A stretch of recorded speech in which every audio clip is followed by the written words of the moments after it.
Tai labas vakaras visiems. Sveiki atvykę Tarptautinio teatro festivalio Teatrium vakarą, kur aptarsime spektaklį. Ir šį vakarą matėme Von Kral teatro spektaklį Kiekviena diena kaip sekmadienis. Ir šiandien turime progą pasikalbėti su šio teatro meno vadovu Juhanu Ulfsaku. Bei spektaklio aktoriais, tai Herman Pichlak, Kristel Zimmer ir Edgar Wunsch. Taip pat noriu pristatyti ir mūsų vertėją Nora Popova, kuri lydės mus šiame pokalbyje. O pokalbį moderuosiu aš, šio teatro aktorius Jonas Viršilas. Tai noriu pasakyti vieną dalyką, kad noriu, kad šis pokalbis nebūtų formalus. Tai gal... So just quick introduction. Good evening. Welcome to the International Festival in the part of Theatrum. And we're going to discuss the play that we just saw every day, like Sunday. With us, we have part of the creative team, Johan, the director, and then the three actors who are here with us. And leading the discussion or moderating the discussion will be Jonas Viršilas, the actor here in Klaipėdos Drama Theatre. Tai noriu pasakyti, jeigu bet kurią minutę kiltų ar kokia mintis, ar klausimas, kurio norėtumėt paklausti, tai tiesiog pakelkite ranką ir mes paduosime mikrofoną tam, kad visi girdėtų ir taip pat girdėtų žiūrovai, kurie stebi mus Facebook platformoje. So if at any point you have a thought or a question that you might want to ask, feel free to raise your hand. We'll have a mic going around so you'll be able to share your thought or ask a question so that we can hear it as well as our audience online on Facebook could hear it as well. Tai perinant prie šiandien matyto spektaklio, norėčiau trumpam stabtelti prie pačio teatro. And before diving into the play that we just saw, I would love to begin with the theater itself. Von Kral vardas Baltijos šalių teatrų kontekste jau seniai siejamas su drąsiais eksperimentais ir nuolatiniu ieškojimu. And Von Kral Theater has been for a while now known in the Baltic states as this brave theater, not afraid to take quite big risks. Tačiau pastaraisiais metais šis teatras išgyveno iš tiesų nemažus pokyčius. But in recent years, this theater has experienced some pretty big changes. Tad noriu paklausti turbūt meno vadovo, kaip tas teatro veidas pasikeitė ir kokie įvyko pokyčiai. So maybe my first question will be to Johan, would be what type of changes have you experienced and what does that mean in your work now? Hello, everybody. First, I want to say I'm not a director of this piece. I'm an artistic director of the theater, and maybe this is the only question I will answer tonight. So I take my short time for this because I think I'm only one who was alive even when Von Kral Theater started. And Von Kral Theater started in 1992 in Tallinn, Old Town. The founder of the theater was Peeter Jalakas.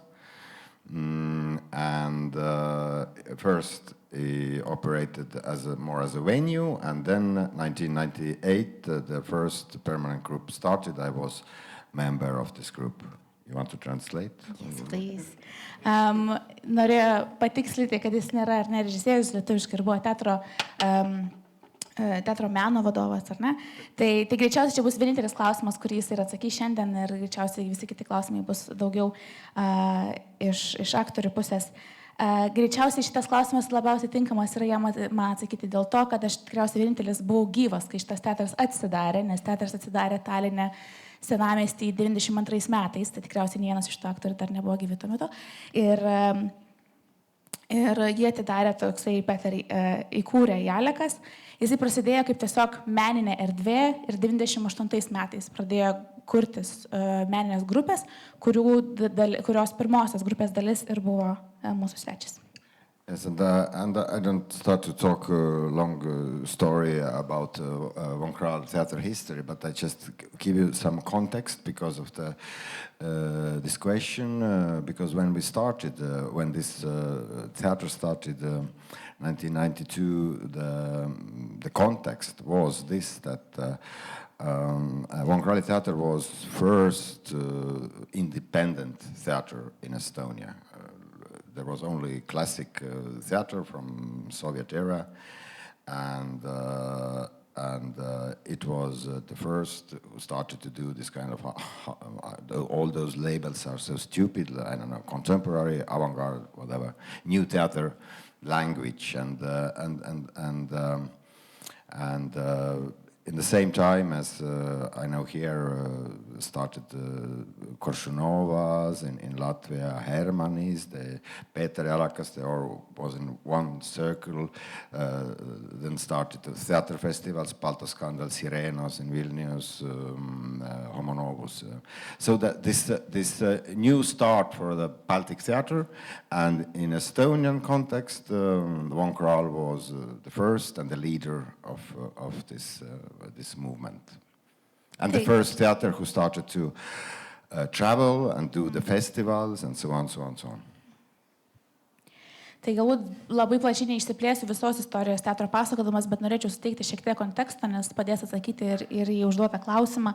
Tai mūsų teatras buvo įsteigtas kaip pirmas nepriklausomas teatras tuo metu, ar ne, 92-aisiais. Pagrinde buvo tik tais, taip vadinami, klasikiniai sovietiniai teatrai. Aišku, etiketės visokios ten modernusis teatras, naujas teatras, senas teatras nelabai galbūt čia yra naudingos. Bet mūsų teatras buvo toks laikomas kaip ir tokiu naujesniu teatru ir kontekstas yra toks, kad panašiai kaip ir Latvijoje, kaip ir Lietuvoje, ar net tais panašiais metais, kada pas mus Koršunovas pradėjo kurti ir burti aktorius ir statyti spektaklius. Tai tiesiog buvo toksai naujas startas teatro pasaulyje, bent jau Estijoje, ir panašiai sutapo ir su Latvija ir Estija, ir mes, Latvija ir Lietuva. Ir buvo pirmasis teatras, kuris pradėjo ir gastroliauti. Tai ne tik festivalius teatro kurti, bet ir gastroliauti su visokiais spektakliais. And so, yeah, we had the first permanent group in Von Krahl Theater from 1998, and we worked together like 10 years or something. Because almost all of us also came from a drama theater school, like academic theater school actors. Me not, but all the others. And we didn't know so much about contemporary theater at all. So everything what we started then was new for us, and Peter directed himself and asked many interesting directors and groups from Germany, from everywhere, from Finland, to work with us. So we was just an actors and learned every day something, with every project something. And later we started to also operate as a group without director, you know, like a group theater, when we was ready. It took like many years. So, and then all of our group went to the freelancers. Then there was different times in Von Krahl theater, better ones and not so good ones, but now I get to this point. Few years ago, Peter wanted to, how to say, check out from this business, and asked me, would I like to take over, like an artistic director, and Jaak as a director, manager.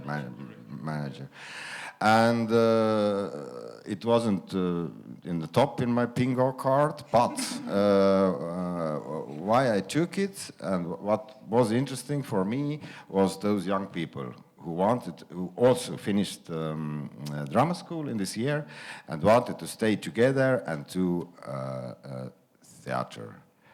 And now I'm one more thing, and then I will finish. And because the time is so different, they know everything about contemporary theater. They did fucking crazy performance art in a theater school already. There, I didn't. I thought that let's they do the first piece already without director. Not as we needed to learn everything, and then after, I don't know, 5 years we did everything. So, and this was this performance, mic drop. Taigi, kaip ir minėjau, pirma tokia pastovi aktorių grupė susiformavo 98 metais, mes darbavomės kartu apie 10 metų ir tai irgi buvo labai tokia įdomi grupė, kad beveik visi aktoriai išskyrus aš turėjo akademinį dramos teatro išsilavinimą ir norėjo likti ir kartu kurti. Ir pats teatro įkūrėjas stengiasi mums padėti su režisūra ir užtruko kurį laiką, bet anksčiau ir vėliau mus vis dėlto išleido ir be režisieriaus kurti, mūsų kaip trupė, bet tai užtruko ilgokai. Ir vėliau ta grupė ilgai dirbusi vis dėlto išsibarstė, kas pradėjo ant savęs dirbti, kas pradėjo kažkur kitur darbuotis, tai truputį nebeliko. Ir tada atėjo tokia kitas etapas teatrui, kai atsirado nauji aktoriai, nauja trupė ir teatro įkūrėjas tai pas mane paklausė, ar aš norėčiau apsiimti su jais dirbti. Tai vienas iš dalykų, kas buvo visiškai kitaip dabar negu tada, kai mes pradėjom, tai kad šitie aktoriai jau žino, kas yra šiuolaikinis menas, jiems nereikia mokytis bekuriant ir bedarant dalykus, tai mums buvo daug lengviau jiems ir leisti statyti pirmą spektaklį ir be režisieriaus jiems patiems, tiesiog daryti, ką jie žino geriausiai ir taip vat ir atsirado šitas spektaklis. Tai tuo metu ir pereikime prie šio spektaklio. O iš tiesų labai įdomu, nes spektaklyje susiduria du labai skirtingi pasauliai. Tai Sylvie Valjean estų vaikų knygos Jussikė 7 draugai ir Alduso Huxlio Puikus naujas pasaulis. Toks derinys iš pirmo žvilgsnio atrodo labai netikėtas, bet spektakliais yra labai organiškas. Ir kaip gimė ši idėja iš viso sujungčios du kūrinius ir kuo jūs patraukė tas dviejų pasaulių susitikimas? So let's move on to the actual performance that we're here to talk about. And we want to start from sort of the beginning. Just there's these two quite different worlds colliding as this play is based on two different books. One is a book for kids, and one is a dystopian novel. So the question would probably be, how come this came together, or why, which would be a quite big question, but if any of you.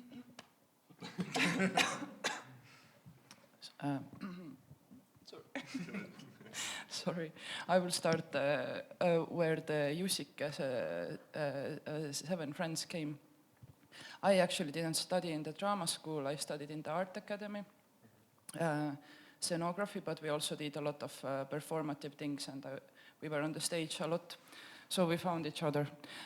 But I also found Jussikė. He came back from the childhood at one day when we all were at that point of life when we had to choose how we start to live our lives. And then I remembered Jussikė from childhood. I suppose everybody has like a childhood character or hero that they remember, and that was it for me.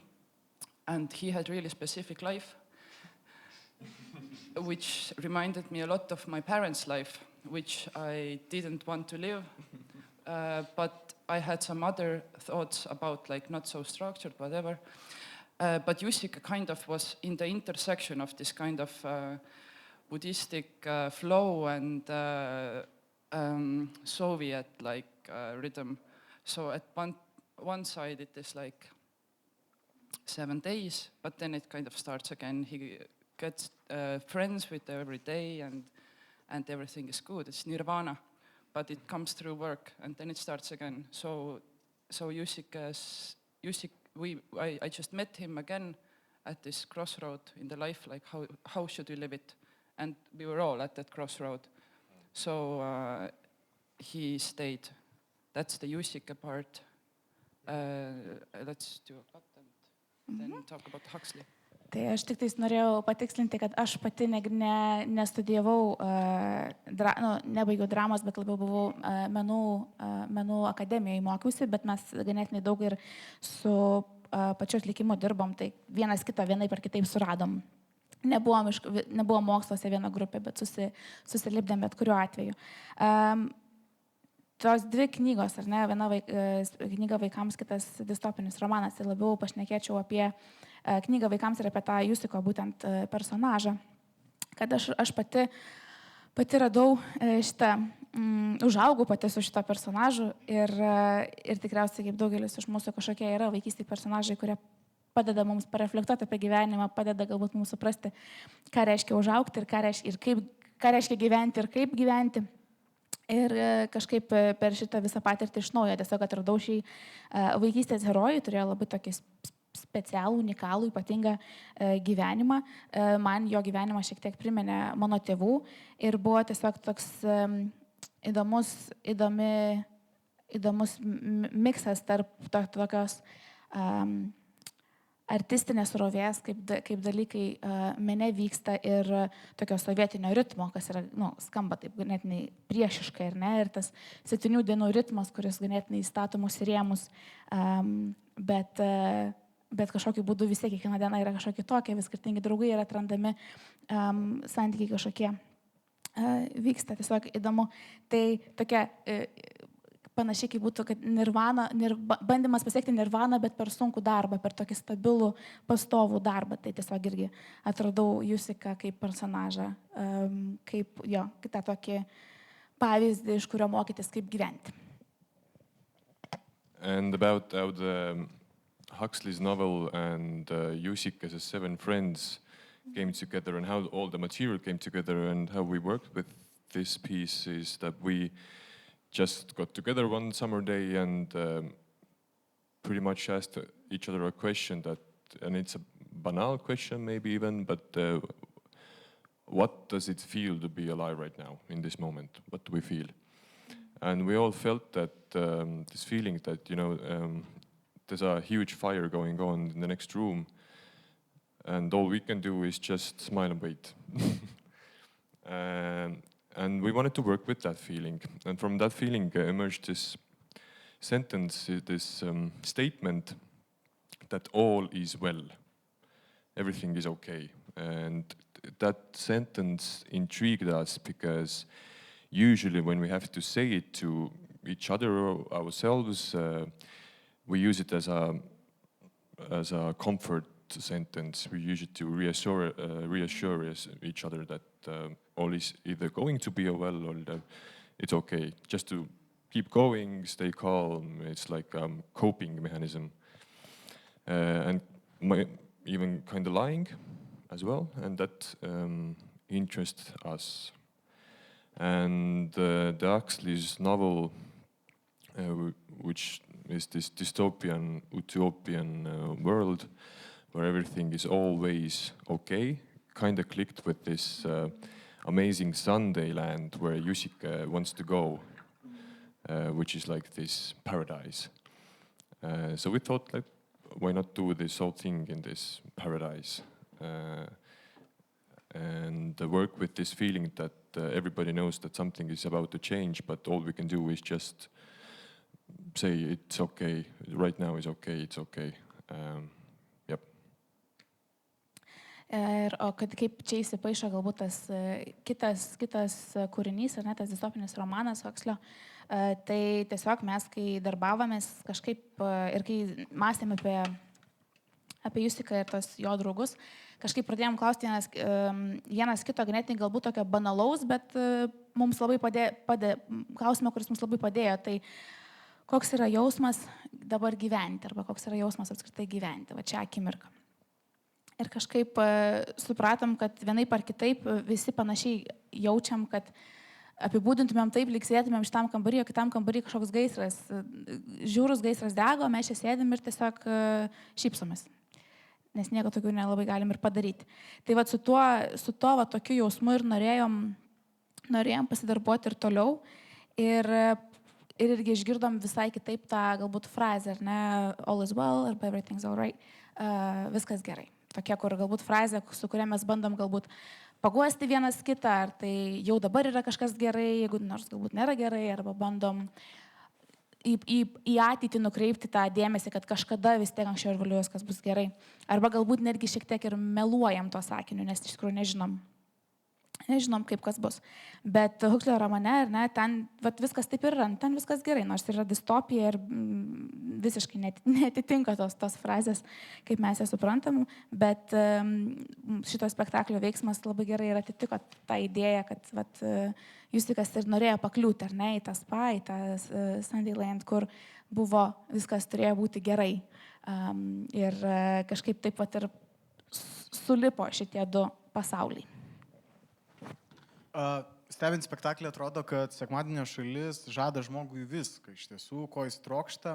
Tačiau ko jūsų manimų šiandieno žmogui yra sunkiausia atsisakyti net tada, kai jis gauna viską? It feels like Sundyland, right? Yeah, so it feels like Sundyland is a place where you can get anything you're promised, or whatever you want, type of thing. I guess the question would be, what do you think for people nowadays is difficult to say no to, or say no to, I would say, despite it being served up almost on a silver platter?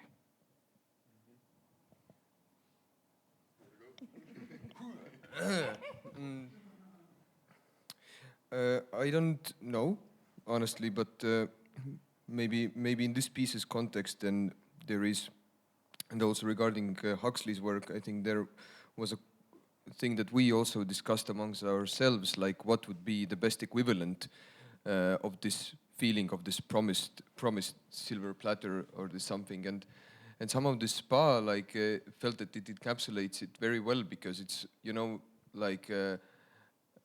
I don't know, in this work culture, the spa is what you are being sold as the kind of the place where you can really relax. This is the place, like no other place, you either work or you go to spa, and somehow it's like a growing trend, at least in Tallinn, I think. Yes. Iš tikrųjų, tai nežinau.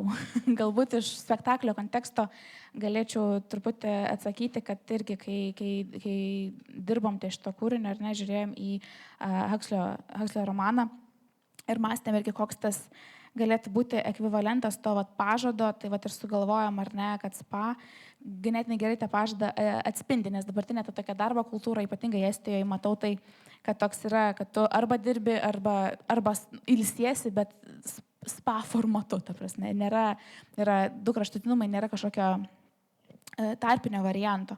Tai taip toks jausmas, kad žmonės taip ir laksto nuo vieno prie kito. Ir iš viso, aš stebėdamas spektaklį pats supratau, kad aš gyvenu dabar laukime, ir atrodo, kad mes visi gyvenam tom rojaus tokio to sekmadienio šalies laukime. Čia gal pabaigsiu ir tada išversiu ir dar klausimą užduosiu. Even as I was watching the play, I felt like I myself am living in this period of waiting, or all of us are waiting for this promised land, or like Sundyland in this case, as something that we all wait for. Ir aš laukiu šiuo atveju pirmadienį, nes viskas man baigsis, prasidės atostogos. And I personally am waiting for Monday, because this is all going to be over and my holiday will start. Ir aš pradėjau galvoti vieną klausimą, o kas gali iš vis nustebinti šiuolaikinį žmogų, ir noriu jūsų šitą paklausti. And I started pondering, and I want to ask this to you as well. What do you think can anything surprise a modern person nowadays in general?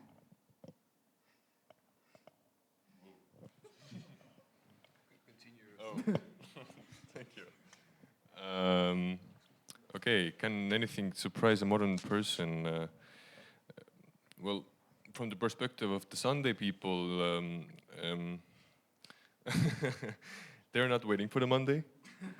They're in the present and they're enjoying themselves. But the modern people, I think, yes, is the easy answer. Because Yeah, yes. I think maybe anyone wants to put something more this. I mean, of course, it's although we now know everything and all the info is really easily accessible, still there are things that were that surprise us. That maybe what is surprising and has been a shock to all of us is that some things that we thought are done and over with and belong to the medieval ages are still here and coming back again. Yeah, like simple things like people can be surprised by that another person is warm or they're wet or they, are real material. That can be surprising, I think, for some people often, or young people, children who are like kept in clean white rooms. That the world is like wet and warm and cold. These kind of things can be surprising. Kažkaip mąstau, kad sekmadienio žmonės tikriausiai nelaukia pirmadienio kaip Jonas. Jie gyvena paprasčiausiai kalėjime ir tiesiog džiaugiasi, tiesiog yra tenai yra prieš faktą pasakyti ir gyvena kaip gyvena. Greičiausiai šiais laikais, kai viską žinom, kai informacija yra labai lengvai pasiekiama, atrodo, galėtų jau niekas nebenustebinti, bet vis dar kažkas taip atsiranda ir nustebina. Galbūt vienas iš dalykų, ką aš pastebiu, kad dalykai, kurie galbūt anksčiau buvo, tarkim, viduramžiais ar kažkokie, nežinau, žmonių elgesys ar šiaip dalykai, kurie vyksta, jie kažkaip vienu ar kitu būdu sugrįžta ir į šiuolaikinius laikus. O ir kolegė irgi pridėjo, kad atrodo kartais labai paprasti dalykai gali mus nustebinti. Apskritai, kad pasaulis arba žmonės gali būti šilti. Arba kitaip, kaip žmonės su mumis elgiasi, arba kaip mes elgiamės su žmonėm. Arba, pavyzdžiui, apskritai, kad žmogus gali būti drėgnas, jeigu čia spa kontekstas, ar ne. Žmogus gali būti drėgnas, arba jis apskritai yra tikras ir apčiuopiamas. Tai gali mus nustebinti. Čia labai panašiai galbūt kaip vaikai atranda irgi pasaulį, ar ne, jie taip ieško ir atrandinėja po truputį tuos dalykus ir juos tai stebina. Dabar norėčiau grįžti prie šiek tiek spektaklio pačios pradžios, jo ištakų. Ir man kaip aktoriui yra labai svarbus tas kūrybinis procesas ir jūs dirbot be režisieriaus. Ir tas kolektyvinis darbas, kolektyvinė kūryba iš tikrųjų dažnai skamba labai romantiškai, tačiau reikalauja daug pasitikėjimo ir gebėjimo susitarti. Ir tai kokiais principais vadovavotės, kurdami šį spektaklį? I want to go back slightly to the beginning of you working on this play, and I'm really, as an actor, I'm always interested in the creative process behind things coming together, and especially this being a collective work of yours without an official director behind it. This whole idea of the actors doing, making those type of decisions might sound romantic, but it comes with a lot of trust. You have to have trust in one another. And I would love to hear your thoughts of what kind of principles did you guys use in working together in that type of environment to cultivate that trust? Well, I think as a troupe we have a good foundation when we came together already, that we trust each other and we see each other also as like independent thinkers and kind of artists too. So we have the trust. We didn't kind of have to build it so much with any methods. It was kind of unspeakable bond that was there already. And of course it was hard and we had a lot of responsibility and a lot of unknowingness, but we were all just very dedicated. And it was just, we wanted to do it and we just did hard work that was like this mindset maybe. You can add something? About this project, you can add stuff, but generally, now we end our second season together, yeah. And so this one is our first piece, and now we have I don't know how many already, smaller and bigger and stuff. But this is a process how to work together as a group. It's never ending process, because there is no right and the wrong answers, because the perfect way to work in a theater is perfect. That there is a genius director, dictator who says, you do this, you do that, lights please, this is the perfect, everything clicks, everything works. But how to work together as a group, it's a dynamic process. Of course, there need to be a trust, some common taste, but how to work, how to really work, how to, this is something we're still learning. But I think one thing what I have learned, that there is no need to this kind of fake democracy. Someday one group member feels like director today for some reason. I have ideas, and he can say to the other people, or somebody feels as a writer this day and write piece of text, and so on, so on, so on. It's no need that everybody need to agree in the same rhythm all the time. This shit don't work. It's like this kind of, and then comes this kind of workshop theater, which is boring. But yeah, we're learning. We're still learning. I'm gonna add, but after you. Thank you. Tikriausiai, I'm trying to remember which language I'm using now. Okay. Tikriausiai mums labai padėjo, kad mes jau pradėjom nuo labai gero pamato, kaip grupė, kaip trupė kartu. Mes gerbėm vienas kitą nuomonę, bet mes ir laikom vienas kitą ir toliau kaip tokiais, nors esam vienos grupės dalis, mes laikom vienas kitą tokiais nepriklausomais mąstytojais. Vis tiek, kiekvienas turi savo galbūt unikalų požiūrį ir nelabai čia galbūt ir reikėjo kažkokių metodų, ar tai rašytų, ar tai nerašytų. Aišku, tai yra labai sunkus darbas, bet ir labai daug galbūt nežinomybės, ar ne, daugiau neapibrėžtumo negu įprastai, bet mes tiesiog kaip grupė labai esam atsidavę, tiesiog norėjom, sunkiai dirbom ir padarėm tą darbą, kurį dabar ir matėt, ar ne. Ir šitos trupės, šitas sezonas yra antrasis sezonas kartu, bet šitas spektaklis yra pirmasis jų pastatytas, ar ne. Spektaklis yra krūva didesnių ir mažesnių darbų, ties kuriais jie dirbo. Ir pats procesas, šiaip tai galbūt ir nėra labai super duper išbaigtas ir galutinis, kaip galbūt mes ir suprastumėm, nes nelabai tobulybė nėra siekiamybė šito atveju, nėra teisingų ir neteisingų atsakymų. Nelabai tikim tuo, kad režisierius ateina ir kaip diktatorius visiems viską paaiškina, ką daryti ir viskas susistiguota. Labiau tikim tuo bendradarbiavimu kartu būnant skirtingom asmenybėm. Ir tai yra tikrai dinaminis toks procesas, tikrai reikia pasitikėjimo, tikrai reikia turėti bent kažkokio tokio bendro skonio, kad kažkas mus vienyje. Ir vis tiek mes dar mokomės, dar nesam užbaigtam kažkokiam etape.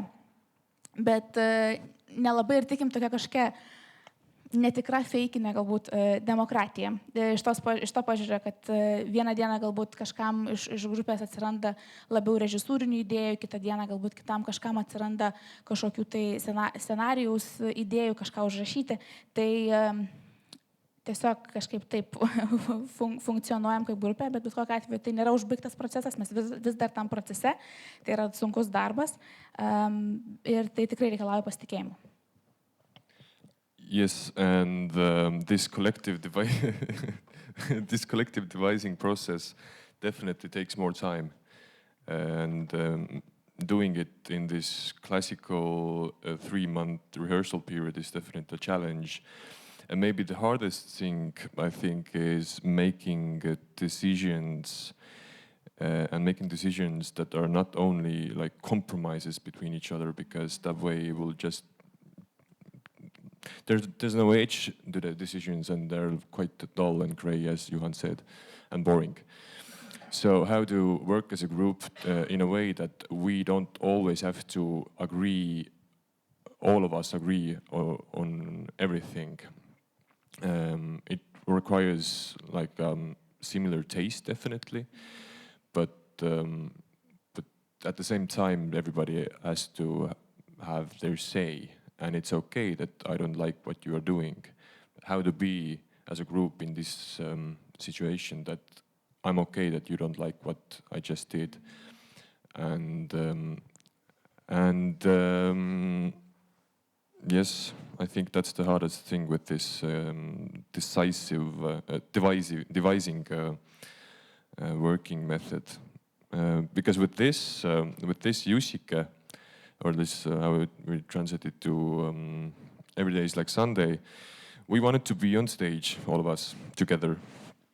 And we thought that it's gonna look like this, that when it's not my scene, I'm gonna watch it from the outside, and everything is I can give like reflections to others. And when I'm on stage, ma ei tea, Edgar is going to be the director. But at some point, we discovered ourselves in a situation that we created this material where we are always on stage, all of us. So that was like a conundrum for us, that how to do this now, because we need some outside eye.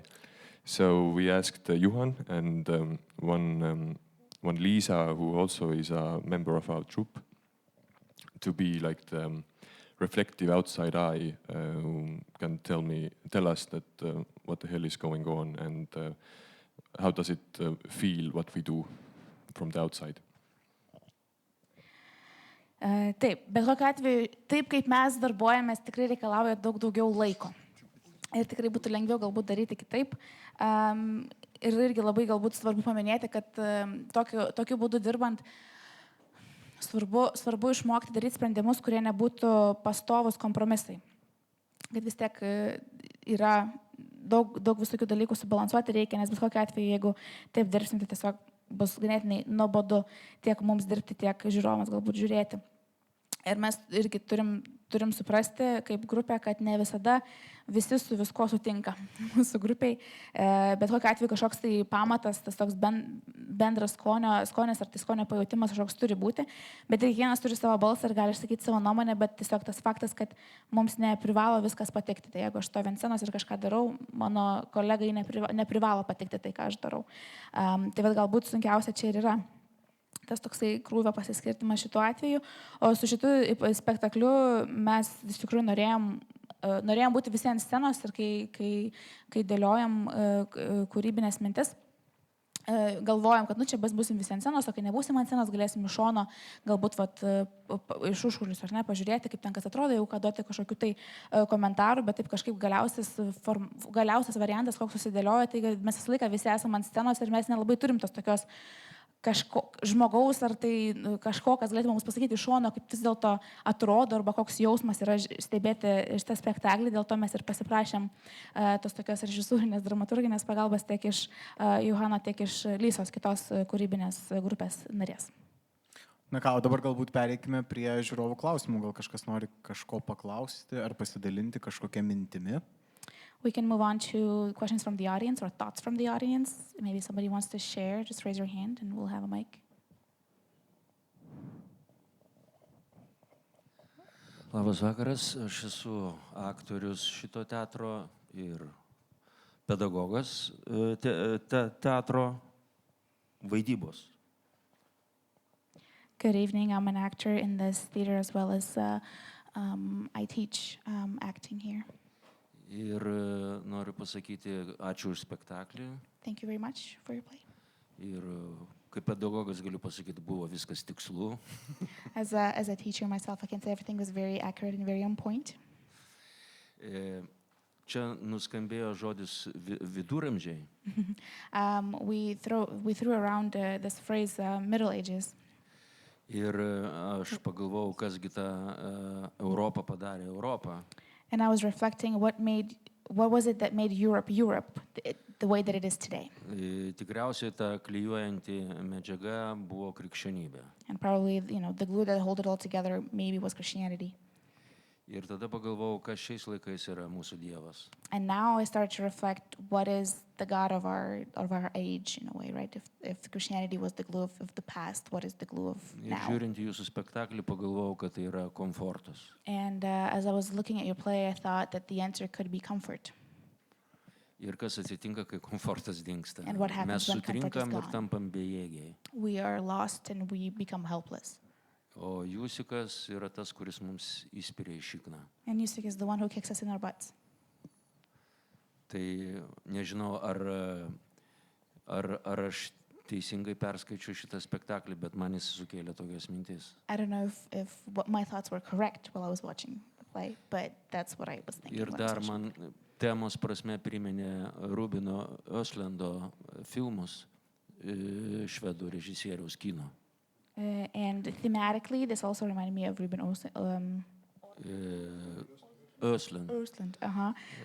Swedish. Square, Yeah. Force Majeure. Būtent kažkas tai pajutau tokio, kad šitam spektakliui yra šita tema. So there's something thematically similar to that author's work. Ačiū Jums. Thank you. Gal dar kažkas turit kažkuo pasidalinti, ar norite užduoti klausimą? Maybe somebody else has a question or a thought. Hello, everyone. Thank you for your play.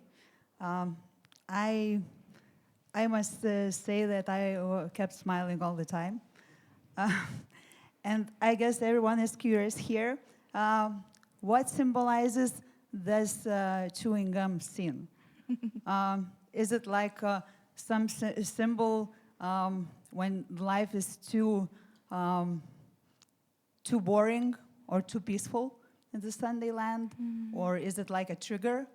Or maybe it is a connection from our childhood when we used to share, chewing gum to each other, like dearest friends.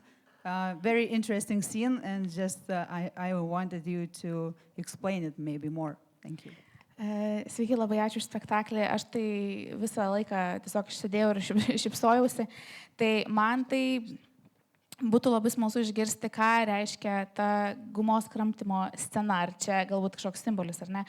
Ar čia būdas atkreipti dėmesį, kad galbūt gyvenimas yra per nuobodus, arba per daug ramus ir kažką reikia daryti, ar čia yra, kad gyvenimas yra saldus, arba skanus, galbūt netgi su cukrum susiję, o gal čia netgi yra koks nors bandymas priminti vaikystę, kai mes vaikystėje taip labai laisvai gumą dalindavome su draugais.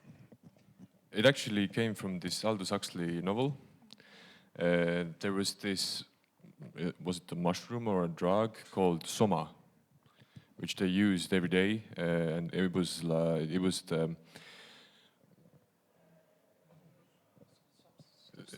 a substitute for everything sexual. It gave an emotional, and it gave it was the maximum pleasure, and that came from there to as a symbol of pleasure, I think. Yeah.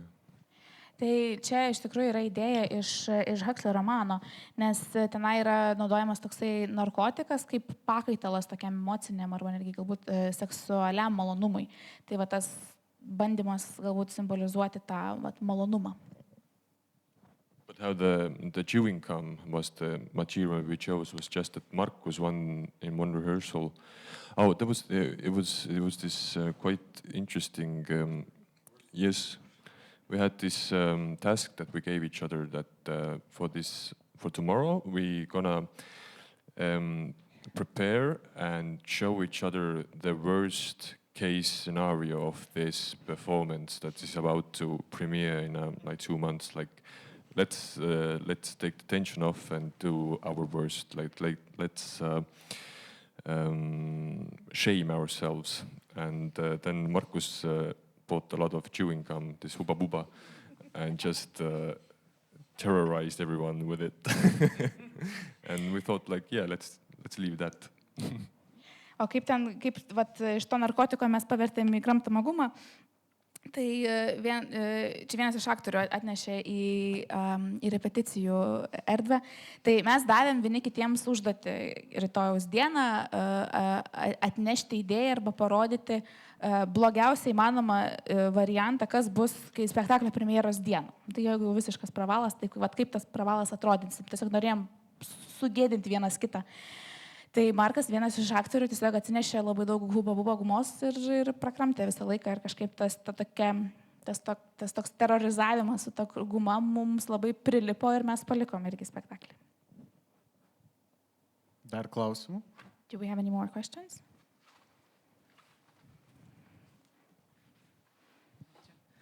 Thanks very much for the play. I enjoyed it immensely. And could you please comment on the scene with the babies and all the violence and stuff? Like, it evoked a lot of thoughts and emotions, but I'm curious of what you put into it. Ačiū spektaklį, labai patiko.